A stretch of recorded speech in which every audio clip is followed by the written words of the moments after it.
안녕하십니까. 더베이트입니다.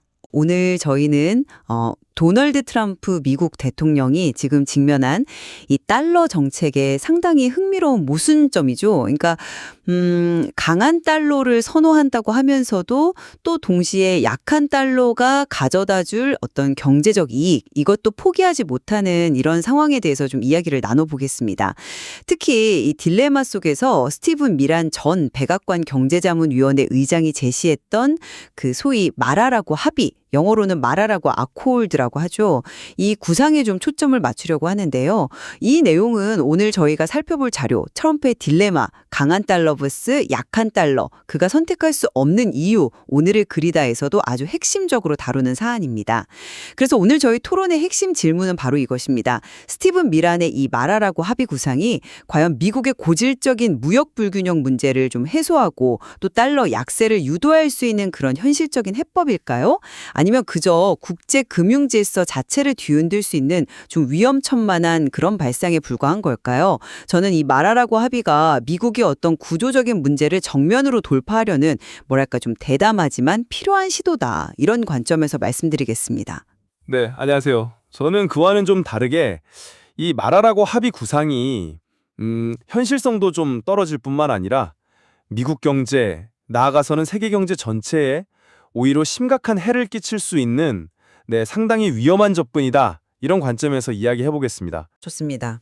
우선 트럼프 대통령 본인이 이런 말을 했었죠. 나는 강한 달러를 좋아하는 사람이다. 근데 약한 달러가 훨씬 더 많은 돈을 벌게 해준다. 이 말 자체가 그의 어떤 복잡한 심경 또 정책적인 딜레마를 그대로 보여준다고 생각을 합니다. 스티븐 미란 의장은 이 문제의 뿌리가 상당히 깊다고 봤어요. 바로 트리핀 딜레마인데요. 아시다시피 세계 기축통화로서 달러의 지위를 유지하려면 미국은 다른 나라들이 달러를 가질 수 있도록 상품을 계속 수입하고 달러를 내줘야 하잖아요. 즉 구조적으로 무역 적자를 감수해야 한다는 겁니다. 근데 이렇게 풀린 달러가 다시 미국으로 투자되면서 달러 수요가 늘고 결국 달러 가치가 올라가는 이른바 달러 강세 현상이 나타나죠. 이 강달러는 수입품 가격을 떨어뜨리는 대신에 미국산 제품의 가격 경쟁력을 약화시켜서 결국에는 미국 제조업을 쇠퇴시킨다. 이런 악순환이 있다는 게 미란의 진단입니다. 그래서 이 마라라고 합의는 바로 이 지긋지긋한 악순환의 고리를 좀 끊어보자. 이런 방안으로 제시된 거죠. 구체적으로는 1985년에 주요 선진국들이 합의해서 달러 가치를 크게 떨어뜨렸던 그 플라자 합의를 2025년에 다시 한번 재현하자 이런 구상입니다. 목표는 인위적으로 달러 가치를 20% 이상 끌어내리는 것이고요. 상당히 급진적인 목표인데 이걸 달성하기 위한 수단도 꽤 명확하게 제시합니다.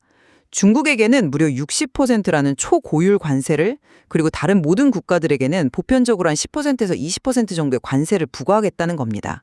여기에 더해서 미국이 동맹국들에게 제공하는 안보, 즉 안보 우산을 일종의 레버리지로 삼아서 환율 절상 압박을 가하겠다는 계획까지 포함되어 있습니다. 그러니까 궁극적으로는 미국의 만성적인 무역 적자를 해결하고 또 쇠락한 제조업을 되살려서 현재의 글로벌 교역 시스템 자체를 미국 중심으로 미국에게 좀 더 유리하게 재편하겠다. 이런 야심찬 목표인 거죠. 현 상태 유지가 더 이상 미국에게 이득이 되지 않는다. 이런 판단 아래서 좀 거칠고 위험해 보일 수 있지만 구조적 문제를 해결하기 위한 어떻게 보면 불가피한 시도다. 이렇게 볼 수 있겠습니다. 네, 말씀하신 그 대담한 시도가 과연 현실에서 작동할 수 있을까?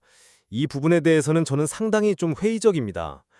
우선 트럼프 행정부의 정책 실행 능력이라든지 예측 가능성, 이 부분부터 좀 짚고 넘어가야 할 것 같은데요. 자료에서도 지적하고 있듯이 2024년에 트럼프가 재선된 직후에 많은 월스트리트 분석가들은 사실 고율 관세 예고 때문에 달러 강세를 예상했습니다. 그렇죠. 하지만 결과는 정반대였습니다. 2025년 상반기에 달러 인덱스가 무려 10.7%나 폭락하면서 지난 50년 만에 최악의 상반기를 기록했거든요. 왜 이런 일이 벌어졌을까? 그 원인을 보면 4월에 해방의 날이라면서 대대적인 관세 부과를 예고했다가 갑자기 또 유예하고 이런 예측 불가능한 정책 혼란이 시장의 신뢰를 그냥 뿌리부터 흔들어버린 겁니다. 여기에 더해서 재정 적자를 메우기 위한 막대한 국채 발행, 그리고 그로 인한 외국인 투자자들의 이탈 현상, 특히 3월과 4월, 이 2달 동안 외국인들이 미국 주식시장에서 무려 6,300억 달러 어치를 순매도했다는 점은 상당히 시사하는 바가 큽니다. 그리고 제롬 파월 연준 의장을 해임하겠다고 압박하는 등 중앙은행의 독립성을 노골적으로 위협하는 모습들, 심지어는 전통적인 우방국들과의 관계마저 악화시키는 그런 외교 정책까지, 이 모든 것들이 복합적으로 작용해서 달러의 위상을 스스로 깎아내린 결과다, 이렇게 봐야 합니다. 사실 케네스 로고프 하버드대 교수나 레베카 패터슨 미국 외교협회 CFR 선임 연구원 같은 저명한 경제 전문가들 뿐만 아니라 TD 이코노믹스나 ING 같은 금융기관 분석가들까지 이 마라라고 합의의 비현실성을 경고하는 데는 다 그만한 이유가 있는 겁니다. 1985년 플라자 합의 때와 지금의 국제 금융 환경은 뭐 하늘과 땅 차이라고 할 수 있죠. 그때는 각국 중앙은행들이 시장에 미치는 영향력이 훨씬 컸지만 지금은 어떻습니까? 글로벌 금융시장의 규모와 힘이 비교할 수 없을 정도로 커졌습니다. 정부가 인위적으로 환율을 조작하기가 훨씬 더 어려워졌다는 뜻이죠. 게다가 당시에는 소련이라는 공동의 적 앞에서 서방 동맹국들이 미국의 요구에 협조했지만 지금은 미중 갈등 속에서 중국 같은 핵심 대상국이 미국의 달러 약세 유도에 협조할 리가 없잖아요. 또 과거에는 각국 정부가 미국 국채를 많이 보유했지만 지금은 민간 투자자들의 비중이 훨씬 높아서 정부 간 합의만으로 해결될 문제도 아니고요. 이미 틀어질 대로 틀어진 동맹관계 속에서 미국의 일방적인 요구에 순순히 응할 국가가 과연 얼마나 될까요? 그리고 유로나 위안화처럼 달러를 대체할 만한 다른 통화들의 위상도 과거와는 또 다릅니다. 이런 상황에서 외국이 보유한 미국 국채에 대해서 무슨 사용료를 물리겠다거나 자본 이동을 통제하겠다거나 이런 식의 극단적인 발상은 그 ING 은행의 크리스 터너 수석 전략가가 지적했듯이 이건 사실상 채무 불이행 선언과 다름없습니다. 이건 달러에 대한 신뢰를 완전히 붕괴시키고 자칫 글로벌 금융위기까지 촉발할 수 있는 그야말로 위험천만한 도박에 불과하다. 저는 그렇게 생각합니다. 년과 달라진 국제 환경이라든지 시장의 역할 증대 같은 부분들은 분명히 고려해야 할 중요한 지점들입니다. 그건 맞아요. 하지만 그렇다고 해서 미국이 가진 정책 수단이 완전히 무력화되었다, 이렇게 보기는 또 어렵지 않을까요? 예를 들어서 고율 관세 부과 위협, 이건 여전히 강력한 카드입니다. 특히 미국 시장에 대한 의존도가 높고 또 미국의 안보 우선 아래에 있는 유럽연합, EU, 일본, 그리고 우리 한국 같은 동맹국들에게는 상당한 압박으로 작용할 수 있거든요. 스티븐 미란의 구상이 다소 좀 거칠게 느껴질 수는 있습니다. 하지만 어쩌면 기존의 그 고착화된 시스템에 강력한 충격을 주어야만 비로소 변화를 이끌어낼 수 있다, 이런 판단일 수도 있습니다. 현재의 무역 불균형과 그로 인한 미국 내 제조업 공동화 현상이 미국 경제에 지속 불가능한 부담을 주고 있다는 그 문제의식 자체는 상당히 설득력이 있지 않습니까? 그렇다면 기존의 방식으로는 해결되지 않는 이 구조적인 문제를 타파하기 위해서 설령 마찰과 위험을 감소하더라도 새로운 접근을 시도해 볼 필요는 있다고 봅니다. 이 마라라고 합의는 바로 그런 어떤 절박한 문제의식에서 나온 대응책이다, 이렇게 해석할 여지도 충분하다고 생각합니다. 글쎄요, 아카드가 과연 의도한 대로 작동할지는 여전히 의문입니다. 1985년 플라자 합의가 가능했던 것은 단순히 미국의 힘이 강해서만이 아니라 당시 냉전이라는 특수한 국제 정세 속에서 서방 동맹국들이 미국의 리더십을 인정하고 협력할 유인이 있었기 때문이죠. 근데 지금은 상황이 완전히 다르지 않습니까? 애틀랜틱 카운슬의 조시 립스키 선임 연구원도 지적했듯이 특히 중국의 경우 여전히 수출 주도 송장에 크게 의존하고 있는 상황에서 자국 통화인 위안화 가치를 대폭 절상하라는 미국의 요구에 순순히 응할 가능성은 거의 제로에 가깝다고 봐야죠. 오히려 미국의 관세 위협에 맞서서 보복 관세로 대응하거나 다른 방식으로 맞설 가능성이 훨씬 높습니다. 유럽이나 일본, 한국 같은 동맹국들은 어떨까요? 이미 트럼프 행정부의 예측 불가능한 정책과 동맹을 좀 경시하는 태도에 상당한 피로감을 느끼고 있습니다. 이런 상황에서 미국의 일방적인 고율 관세 부과나 안보 비용 분담 압박을 동반한 환율 절상 요구에 순순히 협조할까요? 자칫하면 동맹 관계에 회복하기 어려운 균열만 가져올 수 있습니다. 아까 언급했던 ING의 크리스 터너 전략가의 경고처럼 미국 국채에 사용료를 부과하겠다는 식의 협박은 상대방의 협조를 얻어내기는커녕 오히려 미국이 자국의 채무를 이행하지 않을 수도 있겠구나 하는 의심만 증폭시켜서 미국의 국가 신용도를 스스로 깎아내리는 그런 자해행위가 될 뿐입니다. 결국 정부가 아무리 인위적으로 시장에 개입하려고 해도 거대한 글로벌 금융시장의 힘이 정부의 의도와는 다른 방향으로 움직일 가능성이 훨씬 높다고 봅니다. 2025년 상반기 달러 가치 급락이 바로 그 예시 아니겠습니까? 의 구조적 모순 자체는 어떻게 보십니까? 그러니까 미국이 기축통화 지위를 유지하는 한 만성적인 무역 적자를 피하기 어렵고 이것이 결국 달러 강세를 유발해서 국내 제조업의 경쟁력을 약화시키는 이 딜레마 말입니다. 이 구조적인 문제를 해결하기 위해서는 뭔가 좀 근본적인 접근이 필요하다. 이런 미란의 진단 자체는 타당하지 않을까요? 단순히 시장 논리에만 맡겨두기에는 문제가 너무 오래되고 깊어졌다. 이런 주장인데요. 그 부분에 대해서도 저명한 경제학자인 케네스 로고프 교수가 아주 신랄하게 비판을 합니다. 스티븐 미란이 달러의 국제적 지위와 미국 제조업 쇠퇴, 즉 탈산업화 사이의 관계를 매우 피상적이고 좀 잘못된 방식으로 이해하고 있다는 거죠. 로고프 교수의 주장은 이렇습니다.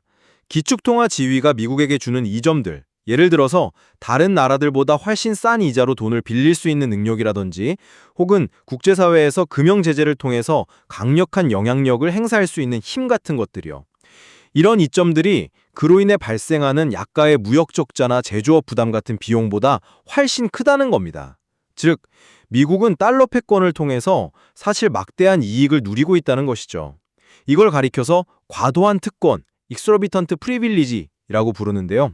말 그대로 기축통화국이기 때문에 누리는 엄청난 경제적, 지정학적 혜택을 의미합니다.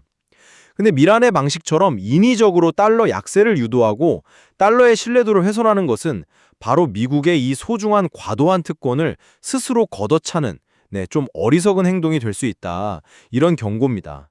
과연 달러의 국제적 위상을 약화시키는 것이 장기적으로 미국 국익에 부합하는 일일까요? 저는 아니라고 봅니다. 그렇다면 스티븐 미란이 제시했던 또 다른 아이디어, 이건 어떻게 평가하십니까? 미국 정부가 보유하고 있는 막대한 양의 금 있잖아요. 약 8,000톤에 달하는 것으로 알려져 있는데 이것을 현재 장부 가격이 아니라 현재 시장 가격, 온스당 한 2,000달러 정도로 가정했을 때 이걸로 다시 평가해서 여기서 발생하는 평가 차익, 이게 약 7,500억 달러에 달한다고 하죠. 이 재원을 확보하자는 제안입니다. 이렇게 확보된 돈으로 미국 내 제조업 기반 시설에 투자하거나 혹은 눈덩이처럼 불어나는 국가 부채를 상환하는 데 사용할 수 있다면 상당히 기발하고 창의적인 발상처럼 들리기도 하는데요. 저는 그 아이디어야말로 절대 열어서는 안 될 판도라의 상자를 여는 것과 같다고 생각합니다. 케네스 로고프 교수가 이 점에 대해서도 아주 강력하게 경고하고 있는데요. 금 재평가가 왜 극도로 위험한 발상인지 몇 가지 이유를 좀 들어보겠습니다.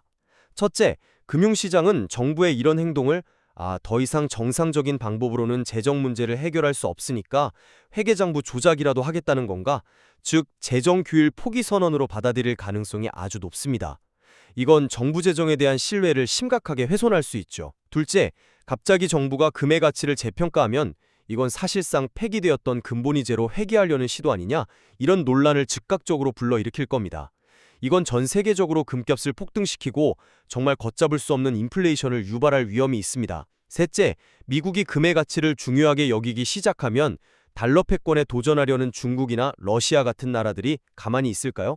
이들 역시 경쟁적으로 금 보유량을 늘리려고 할 것이고 이건 전 세계적인 금 매입 경쟁을 촉발시켜서 국제 금융시장의 불안정성을 더 키울 수 있습니다. 자료에서도 언급되지만 이미 2025년 현재 각국 중앙은행들의 금 매입 규모가 사상 최고치를 기록하고 있다는 점을 간과해서는 안 됩니다. 넷째, 어떻게 보면 가장 역설적인 부분인데 미국 정부 스스로 우리 달러만으로는 이제 부족하니 금의 가치에 기대해야 한다고 자백하는 꼴이 될 수 있다는 겁니다. 이건 달러에 대한 신뢰도를 오히려 더욱 약화시키는 결과를 나올 수 있습니다. 다섯째, 이건 실제 부를 청출하는 게 아니라 단순히 회계장부상의 숫자를 바꾸는 것에 불과하거든요. 만약 미국이 이런 방식을 사용한다면 재정 상태가 좋지 않은 다른 나라들도 너도 나도 자국이 보유한 자산을 자의적으로 재평가하려 들 수 있습니다. 이건 글로벌 화폐 시스템 전체에 엄청난 혼란을 야기할 수 있는 아주 위험한 선례가 될 것입니다. 결국 자료에서 지적하듯이 스티븐 미란의 이 금 재평가 제안 자체가 이미 달러 시스템에 대한 불신이 얼마나 깊어졌는지를 역설적으로 보여주는 증거라고 할 수 있습니다. 네, 논의를 조금 확장해서요. 만약에 이 마라라고 합의가 실제로 추진된다면 우리 한국과 같은 미국의 주요 동맹국들에게는 어떤 영향을 미치게 될지 이 부분도 살펴보는 게 중요할 것 같습니다. 단기적으로는 원화 가치를 절상하라는 압박이나 예고된 고율 관세 부과 위협 등으로 인해서 상당한 경제적 어려움을 겪을 수 있을 겁니다. 그건 분명해 보여요. 하지만 조금 더 긴 호흡으로 본다면 미국 경제가 구질적인 무역 불균형 문제를 해결하고 좀 더 건전한 구조를 갖추게 된다면 이게 장기적으로는 미국뿐만 아니라 세계 경제 전체 그리고 동맹국들에게도 긍정적인 영향을 줄 수 있지 않을까요?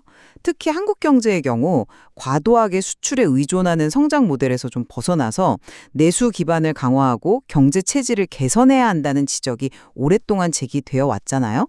그런 측면에서 본다면 마라라고 합의와 같은 어떤 외부적인 충격이 오히려 한국 경제가 변화할 수 있는 계기가 될 수도 있지 않을까? 이런 생각도 좀 듭니다.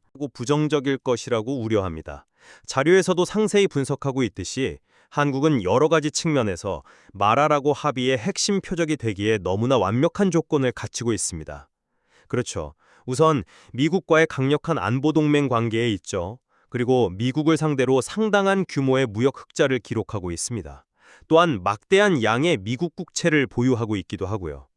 이 세 가지 요소 때문에 한국은 미국으로부터 통화 가치, 즉 원화 절상 요구, 미국산 제품 수입 확대 및 미국 내 투자 증대 압력, 그리고 미국 국채 추가 매입 요구 등등 다방면에 걸친 압박을 동시에 받을 가능성이 매우 높습니다. 근데 문제는 여기서 그치지 않아요. 미중 경쟁 구도 하에서 중국 역시 한국을 가만두지 않을 겁니다. 미국 편에 너무 기울지 말라는 견제와 압박이 들어올 수 있습니다. 말 그대로 미국과 중국 사이에서 이러지도 저러지도 못하는 그야말로 샌드위치 신세로 전락할 위험이 큰 것이죠. 이건 단순히 경제적인 문제를 넘어서 한미동맹 관계 자체를 심각하게 훼손하고 동북아 지역의 지정학적 불안정성을 증폭시키는 결과를 초래할 수 있습니다. 그리고 많은 분들이 좀 혼란스러워하시는 지점이 있는데 설령 미란의 계획대로 달러 인덱스가 하락하는 소위 약달러 상황이 실제로 나타난다고 해도 원달러 환율은 오히려 상승할 수도 있다는 점입니다. 자료에서도 명확히 설명하고 있듯이 달러 인덱스는 유로화 비중이 거의 60%에 달하는 등 특정 통화들의 가중치를 두어서 산출하는 지표이지 원화는 포함되지 않습니다. 따라서 달러 인덱스가 하락하더라도 만약 한국 경제 자체의 취약 요인들, 예를 들어 여전히 높은 수출 의존도, 중국 경제의 변동성에 대한 노출, 반도체 경기 사이클의 영향 등등 이 더 크게 부각된다면 달러는 전반적으로 약세를 보이는데도 원화는 그보다 더 큰 폭으로 약세를 보여서 원달러 환율이 상승하는 현상이 나타날 수 있다는 겁니다. 실제로 2025년 상반기에 달러 인덱스는 10% 넘게 급락했지만 원달러 환율은 오히려 연고점을 경신하며 상승하는 모습을 보였거든요. 마라라고 합의와 같은 인위적이고 급격한 조치는 이러한 복잡한 환율 메커니즘을 더욱 왜곡시키고 예측 불가능하게 만들어서 한국 경제에 큰 부담을 줄 수 있습니다. 네, 오늘 논의를 좀 종합해보면 스티븐 미란의 마라라고 합의 구상은 그 실행 과정에서 넘어야 할 현실적인 장벽이 매우 높고 또 상당한 국제적 마찰과 위험을 내포하고 있다는 점은 분명해 보입니다. 하지만 이 구상이 나오게 된 배경, 즉 트리핀 딜레마로 상징되는 기축통화국의 구조적 문제와 수십 년간 지속되어 온 미국의 무역 불균형, 그리고 그로 인한 제조업 공동화라는 그 근본적인 문제의식 자체는 우리가 외면하기 어려운 현실이라는 점도 좀 인정해야 할 것 같습니다. 현재 상태가 미국 경제, 특히 제조업 분야에는 지속 불가능한 부담을 주고 있다는 진단에는 분명히 일리가 있거든요. 때로는 기존의 틀을 깨는 과감하고 심지어는 다소 대립적으로 보일 수 있는 접근 방식이 필요할 때도 있다는 점을 고려해야 합니다. 결국 이 논쟁은 어려운 정책적 선택 앞에서 우리가 어떤 가치를 우선시해야 하는가?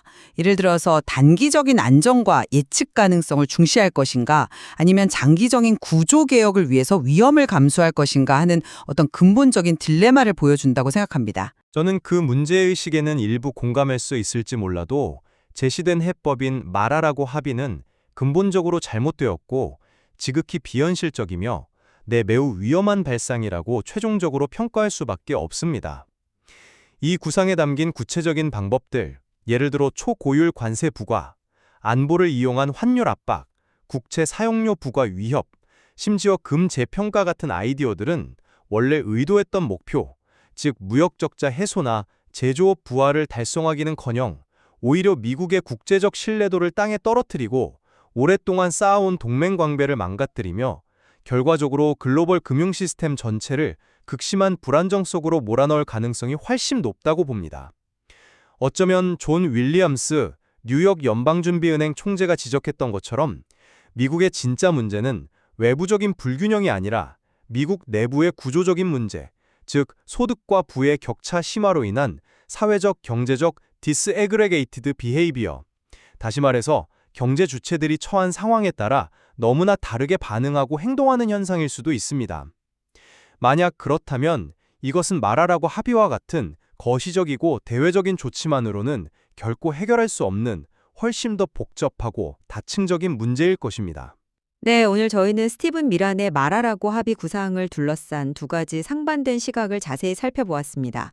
이 구상이 미국의 뿌리 깊은 구조적 문제를 해결하기 위한 대담하고 필요한 도전인지, 아니면 국제 금융 질서와 동맹 관계를 위협하는 무모하고 위험한 도박인지에 대한 평가는 여전히 첨예하게 엇갈리고 있는 것 같습니다. 네, 한 가지 분명한 사실은 달러의 미래와 미국의 경제 정책 방향이 앞으로도 계속해서 매우 복잡하고 어려운 도전에 직면하게 될 것이라는 점입니다. 오늘 저희가 주로 참고한 자료에는 이러한 문제들을 더 깊이 파고들고 다양한 각도에서 생각해 볼 수 있는 풍부한 분석과 데이터가 담겨 있습니다. 오늘 나눈 이야기처럼 여러 관점을 비교하면서 사안의 이면과 복잡성을 입체적으로 이해하려는 노력이 무엇보다 중요해 보입니다. 오늘 더 디베이트는 여기서 마무리하겠습니다. 청취자 여러분께서도 오늘 논의된 내용들을 바탕으로 각자의 균형 잡힌 판단을 내려보시길 바랍니다.